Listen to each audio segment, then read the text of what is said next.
श्री शिवाय नमस्तुभ्यं भक्तों। जय श्री कृष्णा। स्वागत है आप सबका हमारे यूट्यूब चैनल प्रियंका शास्त्र ज्ञान में। भगवान भोलेनाथ की कृपा हम सब पर सदैव बनी रहे। भक्तों, आज के वीडियो में आप सुनेंगे माघी पूर्णिमा पर भगवान मधुसूदन के सत्यनारायण स्वरूप की महान कथा। इस सत्यनारायण व्रत कथा को सुनने मात्र से भक्तों के जीवन के सभी दुख दरिद्र दूर हो जाते हैं। वीडियो में आगे बढ़ने से पहले कमेंट बॉक्स में पूर्ण श्रद्धा भक्ति के साथ हर हर महादेव जय श्री कृष्ण लिखकर भगवान का आशीर्वाद प्राप्त करें। भक्तों, शास्त्रों में वर्णन मिलता है सत्यनारायण व्रत कथा का पाठ करने सुनने से 1000 यज्ञ करने के बराबर पुण्य फल की प्राप्ति होती है। सत्यनारायण भगवान व्रत कथा में भगवान विष्णु जी के सत्य स्वरूप के बारे में बताया गया है। इस व्रत का पाठ करने से, इस व्रत कथा को सुनने मात्र से घर में सुख समृद्धि का वास हो जाता है। भगवान लक्ष्मी नारायण की कृपा अपने भक्तों पर सदैव बनी रहती है। भक्तों, सत्यनारायण व्रत कथा का पहला अध्याय। एक समय की बात है, नैमिषारण्य तीर्थ में शौनकादि 88,000 ऋषियों ने श्री सूत जी महाराज से पूछा, हे प्रभु, इस कलयुग में वेद विद्या रहित मनुष्यों को प्रभु भक्ति किस प्रकार मिल सकती है तथा उनका उद्धार कैसे होगा। हे मुनि श्रेष्ठ, कोई ऐसा तप बताइए जिससे थोड़े समय में ही पुण्य मिले और मन वांछित फल की प्राप्ति हो जाए। इस प्रकार की कथा सुनने की हम सब इच्छा रखते हैं। सर्व शास्त्रों के ज्ञाता सूत जी बोले, हे वैष्णवों में पूज्य, आप सभी ने प्राणियों के हित की बात पूछी है, इसलिए मैं एक ऐसे श्रेष्ठ व्रत को आप लोगों को बताऊंगा जिसे नारद जी ने लक्ष्मी नारायण जी से पूछा था और लक्ष्मीपति ने मुनि श्रेष्ठ नारद जी से कहा, आप सब इसे ध्यान से सुनिए। एक समय की बात है, योगीराज नारद जी दूसरों के हित की इच्छा के लिए अनेकों लोकों में घूमते हुए मृत्यु लोक में आ पहुँचे। यहाँ उन्होंने अनेक योनियों में जन्मे प्रायः सभी मनुष्यों को अपने कर्मों द्वारा अनेकों दुखों से पीड़ित देखा। उनका दुख देख नारद जी सोचने लगे कि कैसा यत्न किया जाए जिसे करने से निश्चित रूप से मानव के दुखों का अंत हो जाए। इसी विचार पर मनन करते हुए वह विष्णु लोक में गए। वहाँ वह देवों के इस नारायण की स्तुति करने लगे, जिनके हाथों में शंख चक्र गदा और पद्म थे, गले में वरमाला पहने हुए थे। स्तुति करते हुए नारद जी बोले, हे भगवान, आप अत्यंत शक्ति से संपन्न हैं। मन तथा वाणी भी आपको नहीं पा सकती। आपका आदि मध्य तथा अंत नहीं है। निर्गुण स्वरूप सृष्टि के कारण भक्तों के दुख को दूर करने वाले हैं। आपको मेरा नमस्कार है। नारद जी की स्तुति सुन विष्णु भगवान बोले, हे मुनि श्रेष्ठ, आपके मन में क्या बात है? आप किस काम के लिए पधारे हैं, उसे निसंकोच कहें। इस पर नारद मुनि बोले कि मृत्यु लोक में अनेक योनियों में जन्मे मनुष्य अपने कर्मों के द्वारा अनेकों दुख से दुखी हो रहे। हे नाथ, आप मुझ पर दया रखते हैं तो बताइए कि वो मनुष्य थोड़े प्रयास से ही अपने दुखों से कैसे छुटकारा पा सकते हैं। श्री हरि बोले, हे नारद, मनुष्यों की भलाई के लिए तुमने बहुत अच्छी बात पूछी है। जिसके करने से मनुष्य मोह से छूट जाता है, वह बात मैं कहता हूँ, उसे सुनो। स्वर्ग लोक व मृत्यु लोक दोनों में एक दुर्लभ उत्तम व्रत है जो पुण्य देने वाला है। आज प्रेम वश होकर मैं उसे तुमसे कहता हूँ। श्री सत्यनारायण भगवान का यह व्रत अच्छी तरह विधान पूर्वक करके मनुष्य तुरंत ही यहाँ सुख भोग कर मरने पर भी मोक्ष पाता है। श्री हरि के वचन सुन नारद जी बोले कि उस व्रत का फल क्या है और उसका विधान क्या है? यह व्रत किसने किया था? इस व्रत को किस दिन करना चाहिए, सभी कुछ विस्तार से बताएं। नारद की बात सुनकर श्री हरि बोले, दुख व शोक को दूर करने वाला, यह सभी स्थानों पर विजय दिलाने वाला है। मानव को भक्ति और श्रद्धा के साथ शाम को श्री सत्यनारायण की पूजा धर्म परायण होकर ब्राह्मणों व बंधुओं के साथ करनी चाहिए। भक्ति भाव से ही नैवेद्य केले का फल, घी, दूध, गेहूं के आटे का सवाया लें। गेहूं के स्थान पर साठी का आटा, शक्कर, गुड़ लेकर सभी खाने योग्य पदार्थों को मिलाकर भगवान का भोग बनाएं। ब्राह्मणों सहित बंधु बांधवों को भी भोजन कराएं। उसके बाद स्वयं भोजन करें। भजन कीर्तन के साथ भगवान की भक्ति में लीन हो जाएं। इस तरह से सत्यनारायण भगवान का यह व्रत करने पर मनुष्य की सारी इच्छाएं निश्चित रूप से ही पूरी होती हैं। इस कलिकाल अर्थात कलयुग में मृत्यु लोक में मोक्ष का यही एक सरल उपाय बताया गया है। श्री सत्यनारायण व्रत कथा का पहला अध्याय संपूर्ण। बोलिए श्री सत्यनारायण भगवान की जय। सत्यनारायण भगवान की व्रत कथा का दूसरा अध्याय। सूत जी बोले, हे ऋषियों, जिसने पहले समय में इस व्रत को किया था उसका इतिहास कहता हूँ, ध्यान से सुनो। सुंदर काशीपुरी नगरी में एक अत्यंत निर्धन ब्राह्मण रहता था। भूख प्यास से परेशान वह धरती पर घूमता रहता था। ब्राह्मणों से प्रेम करने वाले भगवान ने एक दिन ब्राह्मण का वेश धारण कर उसके पास जाकर पूछा, हे विप्र, नित्य दुखी होकर तुम पृथ्वी पर क्यों घूमते हो? दीन ब्राह्मण बोला, मैं निर्धन ब्राह्मण हूँ, भिक्षा के लिए धरती पर घूमता हूँ। हे भगवान, यदि आप इसका कोई उपाय जानते हो तो बताइए। वृद्ध ब्राह्मण कहता है कि सत्यनारायण भगवान मनोवांछित फल देने वाले हैं, इसलिए तुम उनका पूजन करो। इसे करने से मनुष्य सभी दुखों से मुक्त हो जाता है। वृद्ध ब्राह्मण बनकर आए सत्यनारायण भगवान उस निर्धन ब्राह्मण को व्रत का सारा विधान बताकर अंतर ध्यान हो गए। ब्राह्मण मन ही मन सोचने लगा कि जिस व्रत को वृद्ध ब्राह्मण करने को कह गया है मैं उसे जरूर करूँगा। यह निश्चय करने के बाद उसे रात में नींद नहीं आई। वह सवेरे उठकर सत्यनारायण भगवान के व्रत का निश्चय कर भिक्षा के लिए चला गया। उस दिन निर्धन ब्राह्मण को भिक्षा में बहुत धन मिला, जिससे उसने बंधु बांधवों के साथ मिलकर श्री सत्यनारायण भगवान का व्रत संपन्न किया। भगवान सत्यनारायण का व्रत संपन्न करने के बाद वह निर्धन ब्राह्मण सभी दुखों से छूट गया और अनेक प्रकार की संपत्तियों से युक्त हो गया। उसी समय से वह ब्राह्मण हर माह इस व्रत को करने लगा। इस तरह से सत्यनारायण भगवान के व्रत को जो मनुष्य करेगा वह सभी प्रकार के पापों से छूटकर मोक्ष को प्राप्त होगा। जो मनुष्य इस व्रत को करेगा वह सभी दुखों से मुक्त हो जाएगा। सूत जी बोले कि इस तरह से नारद जी ने नारायण जी से कहा, श्री सत्यनारायण व्रत को मैंने तुमसे कहा, हे विप्रो, मैं अब और क्या कहूँ? ऋषि बोले, हे मुनिवर, संसार में उस विप्र से सुनकर और किसने इस व्रत को किया, हम सब इस बात को सुनना चाहते हैं। इसके लिए हमारे मन में श्रद्धा का भाव है। सूत जी बोले, हे मुनियों, जिसने इस व्रत को किया है वे सब सुनो।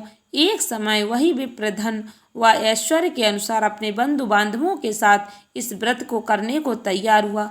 उसी समय एक लकड़ी बेचने वाला बूढ़ा आदमी आया और लकड़ियां बाहर रखकर अंदर ब्राह्मण के घर में गया। प्यास से दुखी हुआ लकड़हारा उनको व्रत करते देख विप्र को नमस्कार कर पूछने लगा कि आप यह क्या कर रहे? तो उन्होंने बताया कि व्रत कर रहा हूँ तथा इसे करने से क्या फल मिलेगा, कृपया मुझे भी बताएं। ब्राह्मण ने कहा, सब मनोकामनाओं को पूरा करने वाला सत्यनारायण भगवान का व्रत है। इनकी कृपा से ही मेरे घर में धन धान्य की वृद्धि हुई है। विप्र से सत्यनारायण व्रत के बारे में जानकर लकड़हारा बहुत प्रसन्न हुआ। चरणामृत लेकर प्रसाद खाने के बाद वह अपने घर गया। लकड़हारे ने अपने मन में संकल्प किया कि आज लकड़ी बेचने से जो धन मिलेगा उसी से श्री सत्यनारायण भगवान का उत्तम व्रत करूंगा। मन में इस विचार को ले बूढ़ा आदमी सिर पर लकड़ियां रख उस नगर में बेचने गया जहाँ धनी लोग ज्यादा रहते थे। उस नगर में उसे अपनी लकड़ियों का दाम पहले से 4 गुना अधिक मिलता है। बूढ़ा प्रसन्नता के साथ दाम लेकर केले, शक्कर, घी, दूध, दही, गेहूं का आटा ले और सत्यनारायण भगवान के व्रत की अन्य सामग्रियां लेकर अपने घर गया। वहाँ उसने अपने बंधु बांधवों को बुलाकर विधि विधान से सत्यनारायण भगवान का पूजन और व्रत किया। इस व्रत के प्रभाव से वह बूढ़ा लकड़हारा धन पुत्र आदि से युक्त होकर संसार के समस्त सुख भोग कर अंत काल में वैकुंठ धाम चला गया। श्री सत्यनारायण व्रत कथा का दूसरा अध्याय संपूर्ण। बोलिए श्री सत्यनारायण भगवान की जय। सत्यनारायण भगवान की कथा का तीसरा अध्याय। सूत जी बोले, हे श्रेष्ठ मुनियों, अब आगे की कथा कहता हूँ। पहले समय में उल्का मुख नाम का एक बुद्धिमान राजा था। वह सत्य वक्ता और जितेंद्रिय था। प्रतिदिन देव स्थानों पर जाता और निर्धनों को धन देकर उनके कष्ट दूर करता था।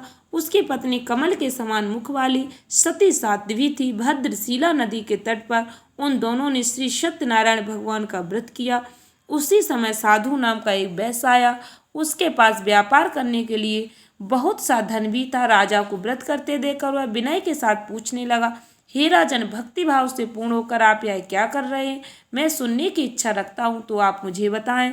राजा बोला, हे साधु, अपने बंधु बांधवों के साथ पुत्र आदि की प्राप्ति के लिए एक महाशक्तिमान श्री सत्यनारायण भगवान का व्रत व पूजन कर रहा हूँ। राजा के वचन सुन साधु आदर से बोला, हे राजन, मुझे इस व्रत का सारा विधान कहिए।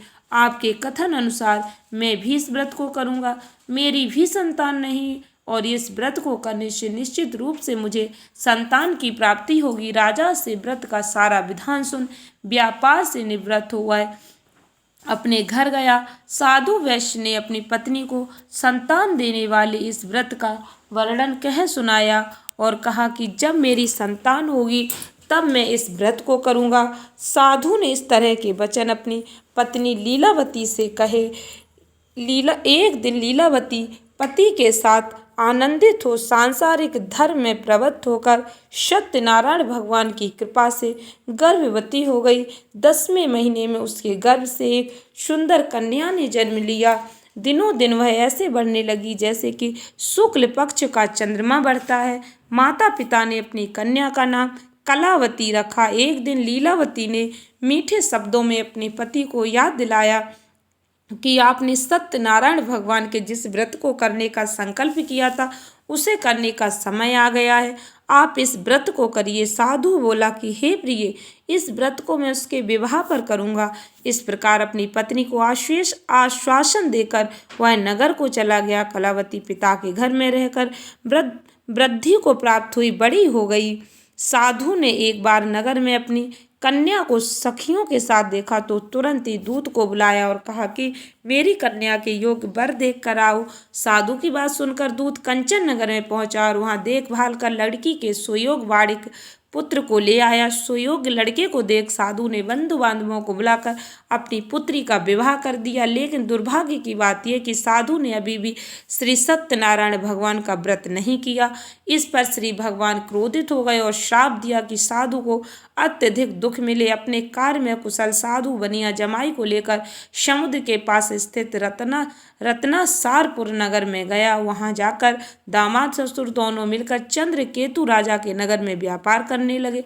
एक दिन भगवान सत्यनारायण की माया से एक चोर राजा का धन चुरा कर भाग रहा था। उसने राजा के सिपाहियों को अपना पीछा करते देख चुराया हुआ धन वहां रख दिया जहां साधु अपने जमाई के साथ ठहरा हुआ था। राजा के सिपाहियों ने साधु वैश्य के पास राजा का धन पड़ा देख तो वह ससुर जमाई दोनों को बांधकर प्रसन्नता से राजा के पास ले गए और कहा कि उन दोनों चोरों को हमने पकड़ लिया है, आप आगे की कार्रवाई की आज्ञा दें। राजा की आज्ञा से उन दोनों को कठिन कारावास में डाल दिया गया और उनका सारा धन भी उनसे छीन लिया गया। श्री सत्यनारायण भगवान से श्राप से साधु की पत्नी भी बहुत दुखी हुई। घर में जो धन रखा था उसे चोर चुरा ले गए। शारीरिक मानसिक पीड़ा, भूख प्यास से अति दुखी हो अन्य की चिंता में कलावती के ब्राह्मण के घर गई। वहां उसने श्री सत्यनारायण भगवान का व्रत होते देखा। फिर कथा भी सुनी। वह प्रसाद ग्रहण कर रात को घर वापस आई। माता की कलावती से पूछा कि हे पुत्री, अब तक तुम कहाँ थी, तेरे मन में क्या है? कलावती ने अपनी माता से कहा, हे माता, मैंने एक ब्राह्मण के घर में श्री सत्यनारायण भगवान का व्रत देखा है। कन्या के वचन सुन लीलावती भगवान के पूजन की तैयारी करने लगी। लीलावती ने परिवार व बंधुओं सहित सत्यनारायण भगवान का पूजन किया और उनसे वर मांगा कि मेरे पति तथा जमाई शीघ्र घर आ जाएं। साथ ही यह भी प्रार्थना की कि हम सबका अपराध क्षमा करें। श्री सत्यनारायण भगवान इस व्रत से संतुष्ट हो गए और राजा चंद्रकेतु को सपने में दर्शन देगा कि हे राजन, तुम उन दोनों वैश्यों को छोड़ दो और तुमने उनका जो धन लिया उसे वापस कर दो। अगर ऐसा नहीं किया तो मैं तुम्हारा धन, राज, संतान सभी को नष्ट कर दूंगा। राजा को ऐसा कहकर अंतर ध्यान हो गए। प्रातःकाल सभा में राजा ने अपना सपना सुनाया। फिर बोले कि बड़े पुत्रों को कैद से मुक्त कर सभा में लाओ। दोनों ने आते ही राजा को प्रणाम किया। राजा मीठी वाणी में बोला, हे महानुभावो, भाग्यवश ऐसा कठिन दुख तुम्हें प्राप्त हुआ, लेकिन अब तुम्हें कोई भय नहीं है। ऐसा कह राजा ने उन दोनों को नए वस्त्र आभूषण भी पहनाए और जितना धन उनका लिया था उससे दुगना धन वापस कर दिया। दोनों वैश्य अपने घर को चल दिए। श्री सत्यनारायण कथा का तीसरा अध्याय संपूर्ण। बोलिए श्री सत्यनारायण भगवान की जय। सत्यनारायण भगवान की व्रत कथा का चौथा अध्याय। सूत जी बोले, वैश्य ने मंगलाचार कर अपनी यात्रा आरंभ की और अपने नगर की ओर चल दिए। उनके थोड़ी दूर जाने पर एक दंडी वेशधारी श्री सत्यनारायण ने उनसे पूछा, हे साधु, तेरी नाव में क्या है? अभी वाणी बड़े खस्ता हुआ बोला, हे दंडी, आप क्यों पूछते हो? क्या धन लेने की इच्छा है? मेरी नाव में तो बेल और पत्ते भरे हुए हैं। वैश्य के कठोर वचन सुन भगवान बोले, तुम्हारा वचन सत्य हो। दंडी ऐसे वचन के वहां से दूर चले गए। कुछ दूर जाकर समुद्र के किनारे बैठ गए। दंडी के जाने के बाद साधु वैश्य ने नित्य क्रिया के पश्चात नाव को ऊंची उठते देखकर अचंभा माना और नाव में बेल पत्ते आती देखो है मूर्छित हो जमीन पर गिर पड़ा। मूर्छा खुलने पर वह अत्यंत शोक में डूब गया। तब उसका दामाद बोला कि आप शोक न मनाएं, यह दंडी का शाप, इसलिए हमें उनकी शरण में जाना चाहिए, तभी हमारी मनोकामना पूरी होगी। दामाद की बात सुनकर वह दंडी के पास पहुंचा और अत्यंत भक्तिभाव से नमस्कार करके बोला, मैंने आपसे जो जो असत्य वचन कहे थे उनके लिए मुझे क्षमा कर दें। ऐसा कहकर महान शोक आतुर हो रोने लगा। तब दंडी भगवान बोले, हे बड़े पुत्र, मेरी आज्ञा से बार बार तुम्हें दुख प्राप्त हुआ है। तू मेरी पूजा से विमुख हुआ। साधु बोला, हे भगवान, आपकी माया से ब्रह्मा आदि देवता भी आपके रूप को नहीं जानते, तब मैं अज्ञानी कैसे जान सकता हूँ? आप प्रसन्न होइए और मुझ सामर्थ्य के अनुसार मैं आपकी पूजा करूँगा। मेरी रक्षा करो और पहले के समान नौका में धन भर दो। साधु वैश्य के भक्ति पूर्वक वचन सुनकर भगवान प्रसन्न हो गए और उसकी इच्छा अनुसार वरदान देकर अंतर ध्यान हो गए। ससुर जमाई जब नाव पर आए तो नाव धन से भरी हुई थी।